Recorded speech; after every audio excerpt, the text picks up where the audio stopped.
الحمد لله رب العالمين، والصلاة والسلام على أشرف الأنبياء والمرسلين وعلى آله وصحبه ومن تبعهم بإحسان إلى يوم عظيم. أما بعد، فأعوذ بالله من الشيطان الرجيم. بسم الله الرحمن الرحيم. إذا جاء نصر الله والفتح ورأيت الناس يدخلون في دين الله أفواجا فسبح بحمد ربك واستغفره إنه كان توابا.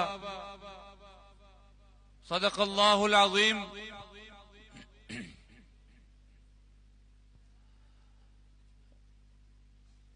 میرے انتہائی محترم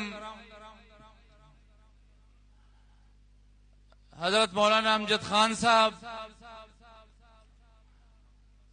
مرکزی ڈپٹی سیکرٹری جنرل جمعیت علماء اسلام پاکستان،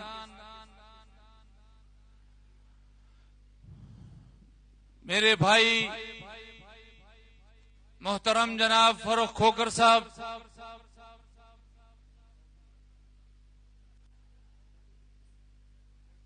میرے انتہائی واجب الاحترام حضرت مولانا سید عبد القادر شاہ صاحب،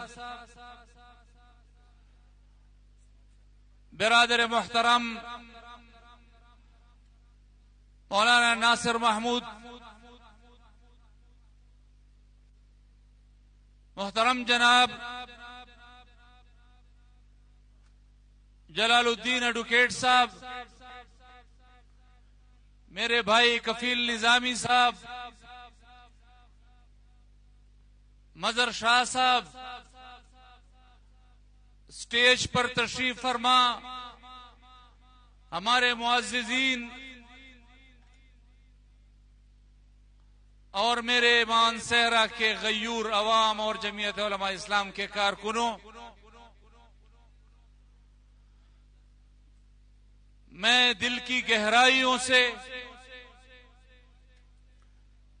جمعیت علماء اسلام ضلع مانسہرہ کا شکر گزار ہوں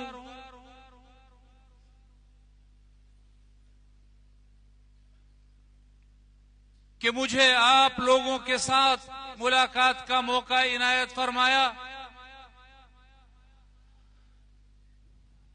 اور میں آپ کی طرف سے جمعیت علماء اسلام کے کارکنوں کی طرف سے جناب فاروق کھوکر صاحب کو اور یہاں مانسہرہ سے جمعیت علماء اسلام میں شامل ہونے والوں کو دل کی گہرائیوں سے مبارکباد بھی پیش کرتا ہوں اور ان کو خوش آمدید بھی کہتا ہوں۔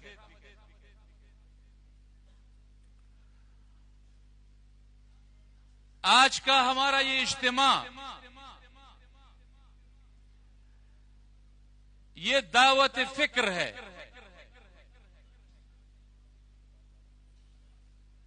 اور اس دعوت فکر کو عوام تک پہنچانا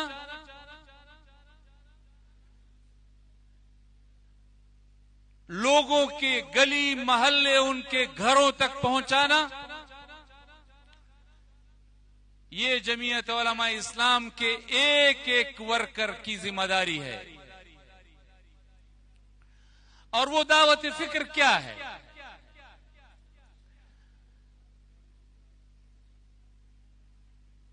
یہ ہمارے سوچنے کا بھی میدان ہے،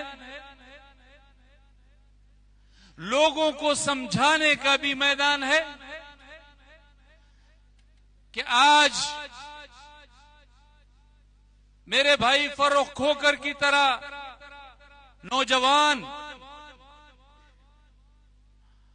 اور ہمارے دوست جو شامل ہوئے ہیں مانسہرہ سے،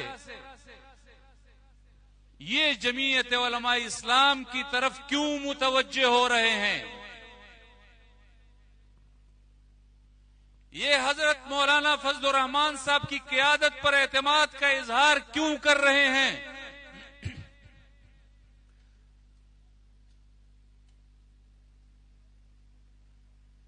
آپ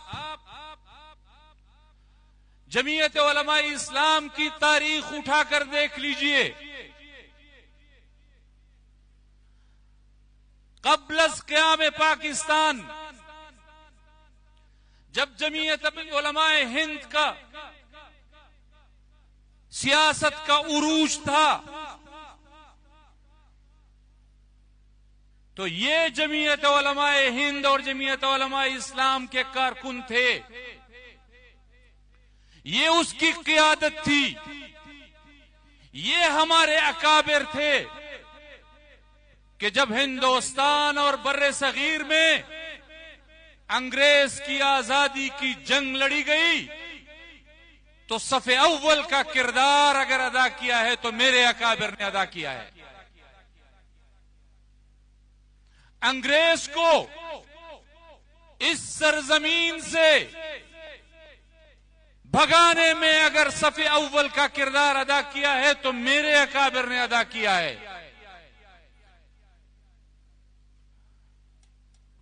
اسلام کو بر صغیر پاک و ہند کے کونے کونے تک پہنچانے کا کردار اگر ادا کیا ہے تو پھر اس میں صف اول کا کردار میرے اکابر و اسلاف نے ادا کیا ہے. اور ایسا کردار ادا نہیں کیا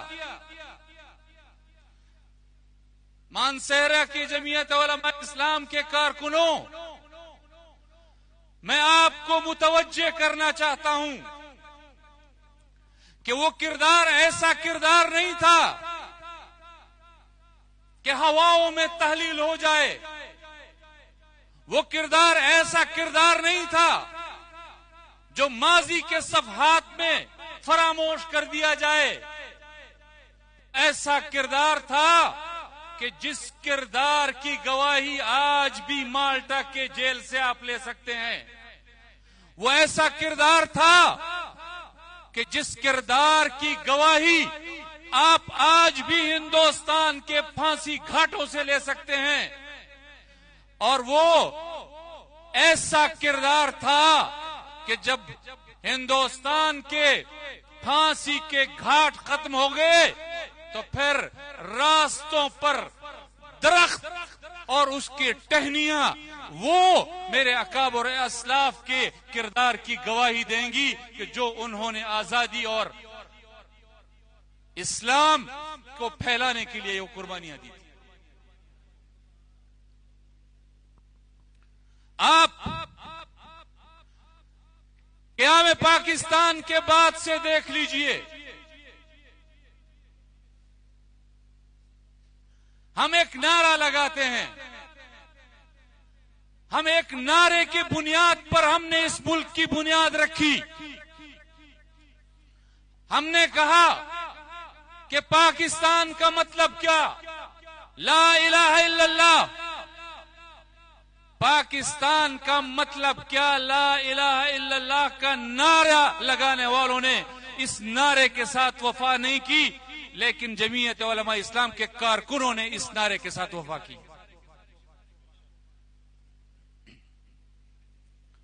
اس نعرے کا مطلب کہ ہم نے یہ ملک حاصل کیا ہے، ہم نے اسلام کے نام پر حاصل کیا ہے. ہم نے اس ہندوستان کو تقسیم کرنے کا نعرہ لگایا تو اس بنیاد پر لگایا کہ یہ ہم ایک ایسا وطن حاصل کرنا چاہتے ہیں جہاں ہم اسلام کے بنیادی اصولوں کے مطابق اپنی زندگی گزار سکیں.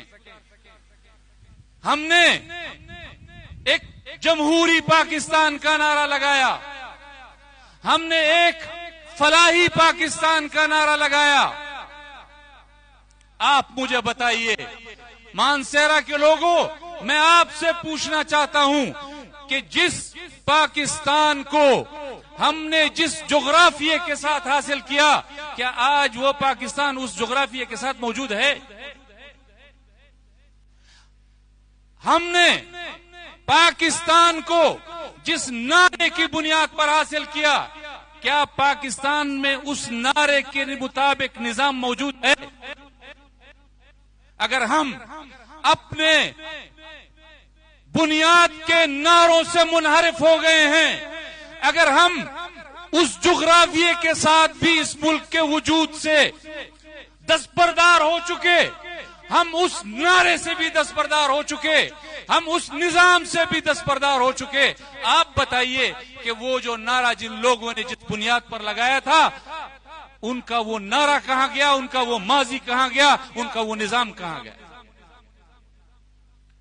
لیکن یہ جمعیت علماء اسلام کا اعزاز ہے، یہ جمعیت علماء اسلام کا فخر ہے۔ میں جمعیت علماء اسلام کے ایک کارکن کی حیثیت سے آپ کے سامنے بڑے فخر کے ساتھ یہ کہہ سکتا ہوں کہ اگر پاکستان میں اسلام کے تحفظ کا مسئلہ درپیش ہوا ہے، شریعت کے تحفظ کا مسئلہ درپیش ہوا ہے، اگر پاکستان میں ختم نبوت کے قانون کے دفاع کا مسئلہ درپیش ہوا ہے، اگر توہین رسالت کے قانون کا مسئلہ درپیش ہوا ہے، اور اگر پاکستان میں توہین صحابہ کے قانون کے حوالے سے بات کو بلند کیا گیا ہے، اس کے تحفظ کا مسئلہ درپیش ہوا ہے، تو یہ جمعیت علماء اسلام کا کارکن، یہ جمعیت علماء اسلام کی قیادت یہ میدان میں آئی ہے۔ نہ پاکستان میں اسلام کو کوئی اس نظام سے نکالنے کی جرت کر سکا ہے، نہ ختم نبوت کے قانون کو تبدیل کرنے کی جرت کر سکا ہے، اور نہ توہین رسالت کے قانون کو تبدیل کرنے کی جرت کر سکا ہے۔ یہ جمعیت علماء اسلام کا فخر ہے، یہ جمعیت علماء اسلام کا اعزاز ہے۔ اور ایسا نہیں، آج بھی مانسہرہ کے لوگوں 75 سال گزرنے کے بعد بھی ہمیں اس پاکستان میں ختم نبوت کے دفاع کا مسئلہ درپیش ہے، ہمیں توہین رسالت کے قانون کے تحفظ کا مسئلہ درپیش ہے۔ یہ اس تحفظ کے لیے کبھی میرا قائد مفکر اسلام حضرت مفتی محمود اسمبلی کے فلور پر قادیانیوں کے سر کے بل کھڑا کرتا ہے، اور کبھی میرا قائد مولانا فضل الرحمان سپریم کورٹ کے روسٹرم پر آپ کے ختم نبوت کے قانون کا دفاع کرتا ہے۔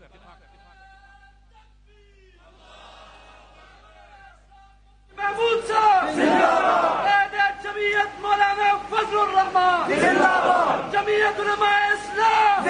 آپ آئین کا مقدمہ اٹھا کر دیکھ لیجئے، بڑے سیکولر لوگ، بڑے سیکولر پارٹیاں، وہ جب بھی آپ سے بات کریں گے، اپنا کردار بتائیں گے، تو وہ آپ کو کہیں گے یہ آئین کے لیے ہماری خدمات ہیں، یہ جمہوریت کے لیے ہماری خدمات ہیں۔ میں ان کو آپ کی وساطت سے چیلنج کرنا چاہتا ہوں کہ لاؤ اپنا کردار میدان میں لاؤ۔ میں جمعیت علماء اسلام کے کارکن کی حیثیت سے اپنا کردار آپ کے سامنے رکھ رہا ہوں۔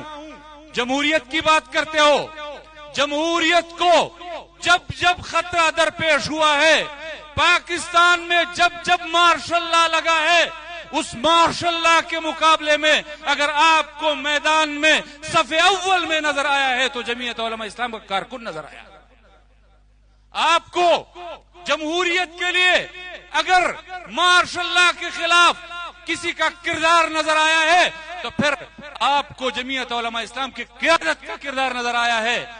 آپ ایوب خان کے مارشل لا سے اٹھا کر دیکھ لیجئے، آپ یحییٰ خان تک آئیے، آپ جنرل ضیاء تک آئیے، آپ مشرف تک آئیے، آپ کو ان مارشل لاؤں کے خلاف اگر جدوجہد کرتا ہوا کوئی ملا ہے تو وہ میری قیادت اور میرا کارکن ملا ہے۔ اور ایسے نہیں، یہ میری قیادت ہے، یہ میرے کارکن ہیں کہ وہ ہر مارشل لا کے خلاف زندانوں کو اگر آباد کیا ہے تو میری قیادت اور میرے کارکنوں نے آباد کیا ہے۔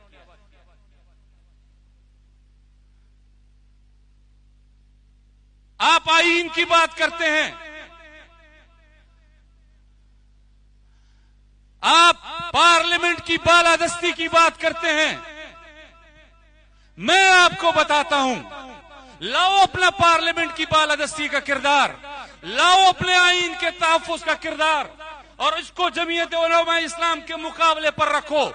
میں جمعیت علماء اسلام کے کارکن کی حیثیت سے اپنا مقدمہ آپ کے سامنے رکھ رہا ہوں۔ میں زیادہ ماضی میں نہیں جانا چاہتا، میں ماضی قریب سے شروع کر رہا ہوں۔ آپ 2018 کے الیکشن کو دیکھ لیجئے، جنرل فیض اور جنرل باجوہ کے ڈاکٹرین کا الیکشن، ان کا مینج الیکشن، ان کا کنٹرولڈ الیکشن، اور ایسا نہیں کسی کو ایک لفظ ادا کرنے کی جرت بھی نہیں تھی، کسی کو میدان میں آنے کی جرت بھی نہیں تھی۔ ایک نظام بنایا گیا اور اس نظام میں ایک پارٹی اور اس کے لیڈر کو وہ اقتدار کے ایوانوں پر زبردستی بٹھایا گیا۔ تو جب لوگوں کی زبانیں گنگ تھی تو یہ جمعیت علماء اسلام کے کارکن اور اس کی قیادت تھی جو میدان میں آئی اور اس باجوہ اور اس جنرل فیض کی اس حکومت کو سر کے بل کھڑا کر دیا۔ اور یہ نہیں کہ دھمکیاں نہیں ملی، یہ نہیں کہ منتیں نہیں ہوئی۔ میں آج مانسہرہ کے لوگوں آپ کے سامنے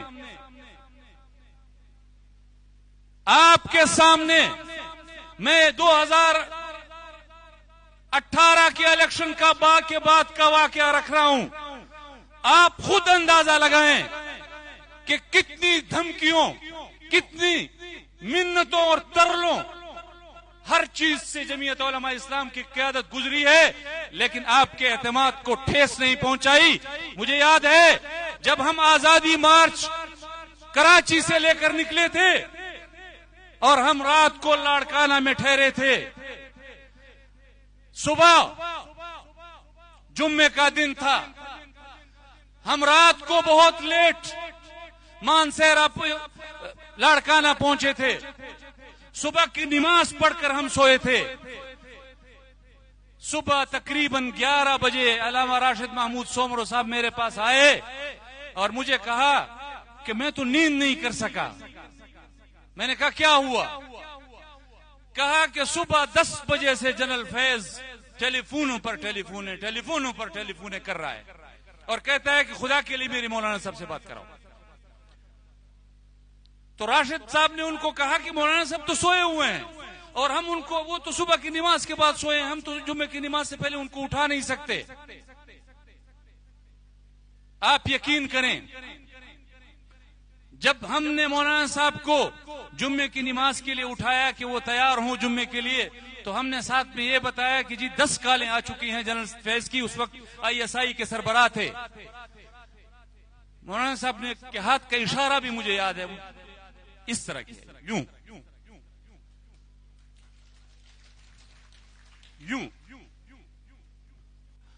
اور جب دوبارہ کال آئی تو راشد صاحب نے اس کو سپیکر پہ ڈالا ہوا تھا اور جنرل فیض کے وہ الفاظ مجھے یاد ہیں۔ جمعیت علماء اسلام کے کارکنوں، میں آپ کے فخر کے لیے یہ بات ریکارڈ پر لا رہا ہوں کہ آپ کا سینہ فخر سے چوڑا ہو۔ جنرل فیض نے کہا کہ جی مولانا صاحب، انہوں نے کہا جی وہ تو اب جمعے کی نماز کے لیے چلے گئے ہیں۔ تو مجھے وہ الفاظ یاد ہیں، انہوں نے کہا کہ مولانا صاحب کو کہو آپ کو اس مسجد کا واسطہ ہے، آپ کو اس جمعے کا واسطہ ہے، مجھ سے بات کرو۔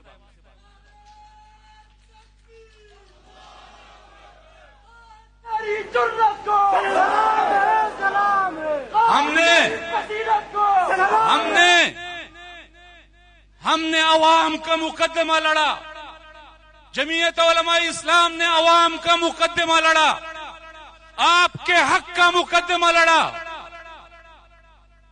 اور پھر ایسا لڑا کہ ان کی پشت پناہی ہوتے ہوئے ہم نے ان کی حکومتوں کو سڑکوں پر کھڑا کر دیا. اور یہ جمعیت علماء اسلام کے کارکن 2024 کا الیکشن ہوا، جب وہی عمل اسٹیبلشمنٹ نے جمعیت علماء اسلام کے ساتھ دہرایا تو میرے قیادت نے یہ نہیں دیکھا، میرے قائد مولانا فضل الرحمان نے یہ نہیں دیکھا کہ اس کو فائدہ، اس چیز سے فائدہ کس کو مل رہا ہے. یہ تو میرے سابقہ اتحادی ہیں، یہ تو ہمارے تحریک کے ساتھی ہیں، یہ تو ہمارے پی ڈی ایم کے ساتھی ہیں. نہیں، اصول ایک تھا کہ الیکشن اگر ہوگا، ووٹ کا اگر حق ہوگا تو عوام کا ہوگا. عوام کے حق سے، ووٹ کے حق سے اگر کوئی برسر اقتدار آئے گا، جمعیت علماء اسلام اس کو تسلیم کرے گی، چاہے وہ میرے دشمن کی حکومت ہوگی، چاہے وہ میرے دوست کی حکومت ہوگی. اگر عوام کو کہ ووٹ کا حق سلب کیا جائے گا تو پھر نہ اپنے دشمن کی حکومت کو تسلیم کیا ہے، نہ اپنے دوست کی حکومت کو تسلیم کیا.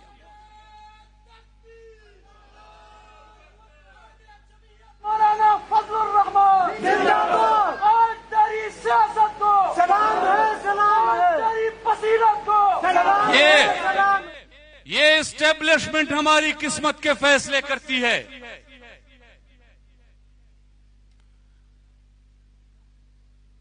لیکن میں حیران ہوں اپنی اسٹیبلشمنٹ کے لیول پر. یہ ہمارا ملک چلا رہے ہیں، ہمیں توقع ہوتی ہے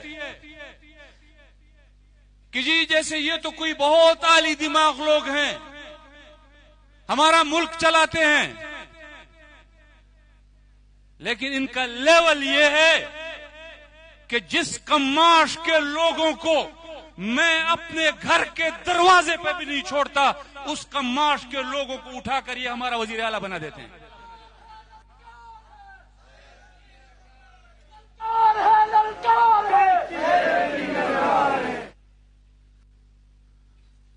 یہ لیول ہے ان کا. یہ ملک کے بارے میں سوچتے ہیں، یہ عوام کے بارے میں سوچتے ہیں، یہ میرے ووٹ کے حق کے بارے میں سوچتے ہیں. یہ ان کا دماغ کام کر رہا ہے. بخدا میں اپنے چھوٹے سے چھوٹے، ادنا سے ادنا کارکن کے دماغ کا بھی ان کے ساتھ مقابلہ نہ کروں.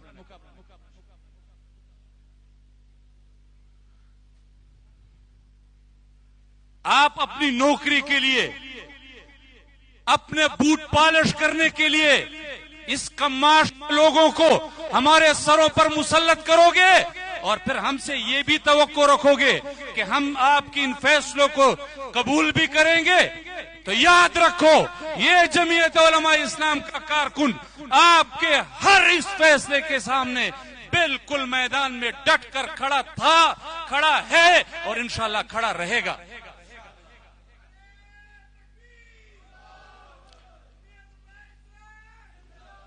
ہم ہمیشہ ان کو کہتے ہیں سیاست سیکھنی ہے تو میری قیادت سے سیکھو، میرے قائد سے سیکھو.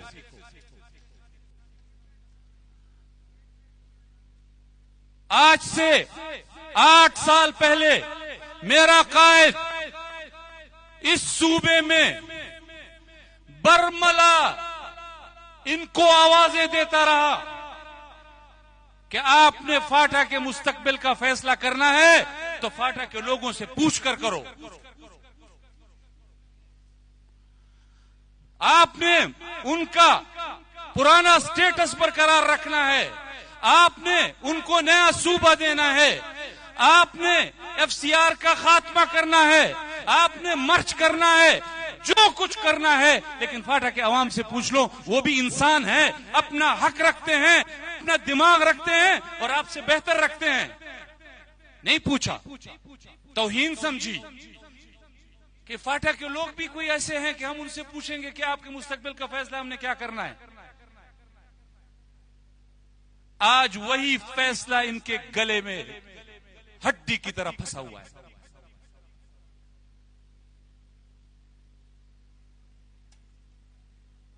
آج ان کو ہمارے قائد کی باتیں یاد آ رہی ہیں. لیکن آپ میرے قائد کے ویژن کو دیکھیے کہ یہ نہیں کہہ رہے آج بھی ان کو کہ ایسا کرو، آج بھی ان کو کہتے ہیں آپ نے اپنا فیصلہ واپس لینا ہے، آپ نے اسی سٹیٹس پر برقرار رکھنا ہے، آپ نے کوئی اور فیصلہ کرنا ہے، فاٹا کے عوام سے پوچھ کر کرو۔ تو میں اپنی اسٹیبلشمنٹ کو بھی دعوت فکر دینا چاہتا ہوں۔ کل الیکشن سے 2 ہفتے پہلے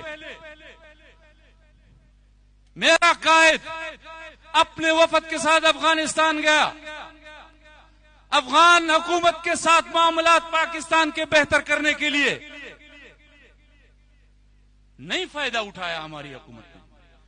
آج اسی نقش قدم پر چلتے ہوئے جا رہے ہیں، آ رہے ہیں اور جا رہے ہیں۔ وہی چیز جو میرے قائد نے الیکشن سے پہلے جو چیز حاصل کی تھی اسی کے پیچھے دوڑ رہے ہیں، لیکن اس وقت نہیں مانی۔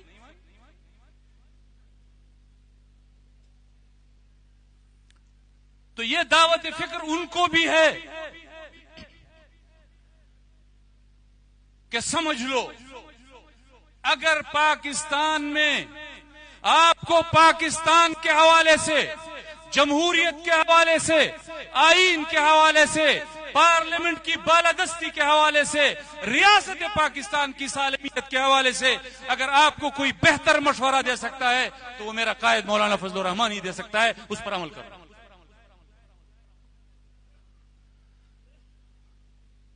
آپ تو سودے کرتے ہیں اور ان سودوں کے نتیجے میں اس طرح کے لوگ برسر اقتدار لاتے ہیں، اور پھر حال آپ کا یہ ہوتا ہے کہ وہ ایک پریس کانفرنس میں بیٹھ کر آپ کو ایک دن کہتا ہے کہ جی یہ تو ہم لوگوں کو پکڑتے ہیں، اور لوگوں کو پکڑنے کے بعد جب ہم ان کو گرفتار کرتے ہیں تو ایجنسی والے ہم سے چھڑوا لیتے ہیں کہ جی یہ تو ہمارے بندے ہیں۔ اب اسی بیان کو آپ کی اس کٹ پتلی اس ڈمی وزیر اعلیٰ جس کو آپ نے ہمارے سروں پر مسلط کیا ہے، اسی بیان کو اٹھا کر وہ فیٹ ایف میں جمع کرا دیا ہے، FATF میں جمع کرا دیا ہے ہندوستان نے کہ یہ دیکھو ان کے صوبے کا وزیر اعلیٰ خود تسلیم کر رہا ہے۔ اور بھگتو اور لاؤ ایسے لوگوں کو، اور حوالے کرو صوبہ ایسے لوگوں کو۔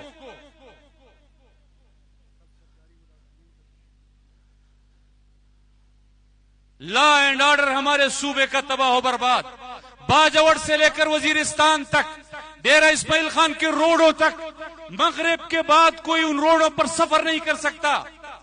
کرپشن کی حالت یہ ہے کہ ایک ضلع آپ کے پڑوس میں کوہستان سے جس کی سالانہ ترقیاتی کا بجٹ شاید بمشکل وہ 1 ارب بھی نہیں ہوگا، وہاں سے 40 ارب کی کرپشن کا سکینڈل نکل رہا ہے۔ آپ اس صوبے میں سولرائزیشن کا سکینڈل دیکھ لیں، آپ گندم کا سکینڈل دیکھ لیں، آپ اسپتالوں کی خریداری کا سکینڈل دیکھ لیں، کیا اس صوبے کے ساتھ آپ لوگوں نے کیا ہے؟ کوئی اس صوبے پر آپ کو کوئی رحم بھی آتا ہے کہ نہیں آتا؟ اور اگر کوئی سرکاری ملازم اپنے حق کے لیے نکلتا ہے تو پھر ان پر اس طرح کی شیلنگ ہوتی ہے جس طرح کل آپ نے پشاور میں ہوتے ہوئے دیکھی۔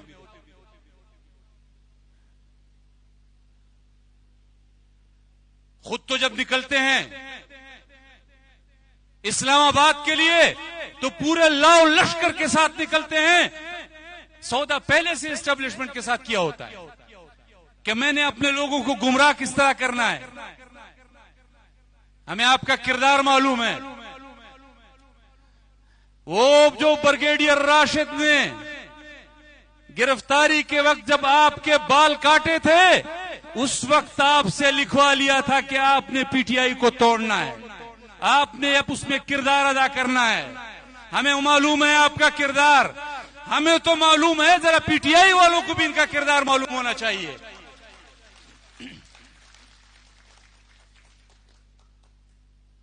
آپ نے اس وقت سودا کر لیا تھا لیکن اب جن کے ساتھ سودا کیا تھا ان کے کام کے بھی نہیں رہے، کیونکہ پی ٹی آئی کے لوگوں کو معلوم ہو گیا ہے کہ یہ غدار ہے. غدار تو یہی ہے. کہتا ہے آپ کو بھی معلوم ہے، آپ ہزارے کے لوگ ہیں، اسلام آباد کے مونال سے 1 کلومیٹر نیچے ہری پور کا ضلع شروع ہوتا ہے. 1 کلومیٹر نیچے، آپ سب کو معلوم ہے، ہم سب نے دیکھا ہوا ہے. اور یہاں صوبائی اسمبلی میں کہتا ہے میں 12 ضلع کراس کرتے ہوئے چھپتے چھپاتے میں پشاور پہنچا ہوں. اگر اپنے صوبے میں اپنی حکومت میں آپ کو 12 ضلعوں میں چھپ چھپا کر پشاور پہنچنا پڑے پھر بھی کہتے ہو کہ یہ میری حکومت ہے، تو پھر ایسی حکومت پر 1000 دفعہ لعنت ہو.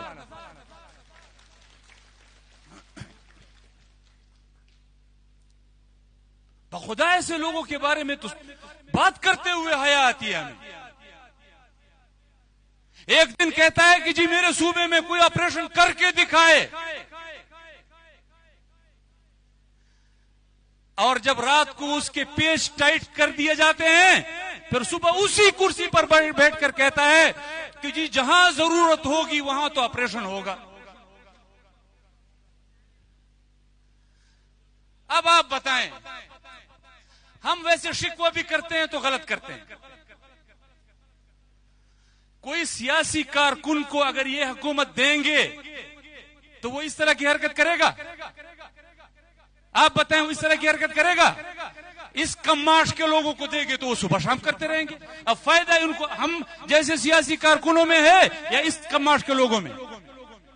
لیکن ایک نقصان میں مانسہرہ کے لوگوں، میں ایک نقصان بتانا چاہتا ہوں جو سب پہ بھاری ہے، اور آپ کی وساطت سے یہ پیغام ہماری اسٹیبلشمنٹ کو بھی پہنچنا چاہیے، اور وہ یہ کہ آپ اس طرح کی حرکتیں تو کرواتے ہیں، اس طرح کی نوکریاں تو کرواتے ہیں، اس طرح کی چاپلوسیاں تو ان سے کرواتے ہیں، یہ تو اچھے سے کریں گے، بخوبی کریں گے. لیکن ایک بات میں آپ کو بتا دوں کہ ان کے ہونے سے جو نقصان ریاست پاکستان کو ہو رہا ہے، اور جس طرح ہمارا صوبہ اور ریاست کا رشتہ کمزور ہو رہا ہے، کل اس صوبے میں اپنی ریاست کے وجود کو سنبھالتے سنبھالتے آپ ذرہ ذرہ ہو جاؤ گے. یہ صوبہ پھر اس ریاست کے ساتھ اس طرح رہے گا نہیں جس طرح یہ کمزور کرتے چلے جا رہے ہیں. اس پہ بھی سوچا ہے؟ یہ تو کہتے ہیں کہ یہ ہوگا تو پی ٹی آئی کمزور ہوگی، یہ ہوگا تو پی ٹی آئی کو ختم کرے گا، یہ ہوگا تو آپریشن میں ہماری مدد کرے گا. یہ بھی تو سوچو نا کہ اگر یہ ہوگا تو یہ صوبہ اور ریاست کا رشتہ کمزور ہوگا تو اس کا کیا کرو گے؟ یہ صوبہ خدا نہ خواستہ آپ کے ہاتھ سے نکلے گا، اس کا کیا کرو گے؟ تو ہم بڑی وضاحت سے آپ کو بتانا چاہتے ہیں کہ اگر ریاست پاکستان کی بقا کا مرحلہ درپیش ہوگا، اگر پاکستان کی افواج جس طرح ہندوستان کو شکست دی ہے، میں دل کی گہرائیوں سے آپ مانسہرہ کے لوگوں اور جمعیت کے لوگوں کی طرف سے ان کو خراج تحسین پیش کرتا ہوں. لیکن یہ بھی بتانا چاہتا ہوں کہ اگر آپ اس طرح کے میدان میں پاکستان کی سالمیت کی جنگ لڑو گے، ہم آپ کی پشت پر کھڑے ہوں گے. لیکن جب آپ ہمارے ووٹ کا حق چھینو گے تو پھر ہم آپ کی پشت پر کھڑے نہیں ہوں گے، ہم آپ کے مد مقابل میدان میں کھڑے ہوں گے انشاءاللہ. یہ جمعیت علماء اسلام کا مقدمہ ہے، یہ وہ دعوت فکر ہے جو آپ نے لوگوں تک پہنچانی. اور میں پوچھنا چاہتا ہوں ہمارے اپنے نئے آنے والے ساتھیوں سے بھی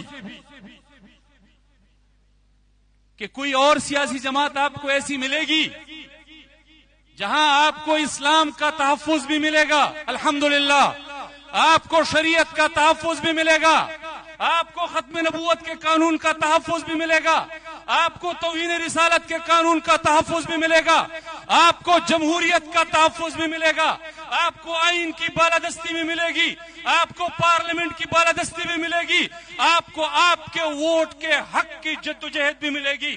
آپ کو عوام کی فلاح و بہبود بھی ملے گی، آپ کو اپنے ورکر کے لیے لوگوں کے گریبانوں میں ہاتھ ڈالنا بھی ملے گا، اپنا حق چھیننا بھی ملے گا۔ کوئی اور پارٹی ہے تو لاؤ میرے سامنے جو میری جمعیت علماء اسلام کا مقابلہ کر سکے۔ تو یہ جمعیت کا روشن چہرہ ہے جو ہم نے لوگوں کو دکھانا ہے۔ اور میرے بھائی نے فاروق کھوکھر صاحب نے ایک بات کی، میں انہی کی بات کو آگے لے جاتے ہوئے آپ سے گزارش بھی کروں گا کہ جمعیت علماء اسلام میں جو لوگ آ رہے ہیں، آپ کے جماعت سے، آپ کے پروگرام سے، آپ کے کردار سے متاثر ہو کر آ رہے ہیں، ان کو راستہ دیجیے، ان کا راستہ مت روکیں۔ ہمیں خان کی بھی ضرورت ہے، ہمیں چودھری کی بھی ضرورت ہے، ہمیں ملک کی بھی ضرورت ہے، ہمیں مونچھوں والوں کی بھی ضرورت ہے۔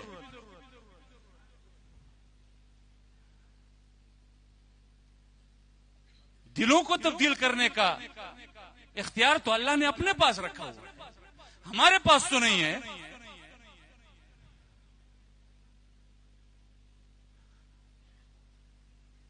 ان قلوب بنی آدم بین اصبعی الرحمن، یہ دو انگلیوں میں جدھر چائے پھر۔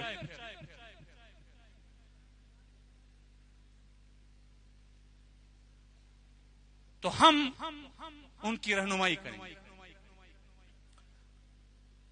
جماعت میں آنا، ان کو خوش آمدید کہنا، ان کو جماعت میں لانا، ان کو گائیڈ کرنا، یہ ہمارا فریضہ ہے۔